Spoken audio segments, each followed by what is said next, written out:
கையுடனே பெற்ற முத்தை பரிசோதிக்க கனகமுத்து சிவனார்க்கே எறிந்து பார்க்க வியாதி உற்று வேதனையாய் துடி துடித்து தயவு காட்டன் தற்பரணம் உன்னை வேண்ட முத்தறிந்த அக்கினியை இறக்கி வைக்க பத்தினியே வரவனவர் உன்னை பார்த்து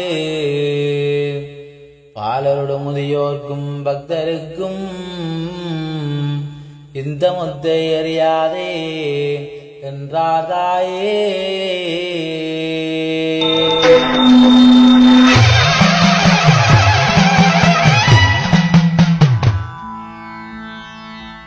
கோதையே உன் வித்தைகளைக் கண்டு முத்துமாறி என்றுமே நாமம் சூட்டி அத்தனவன் மனமகிழ்ந்து வரமகிழ்ந்து கொப்பளங்களவே மருந்தும் சொன்னான்.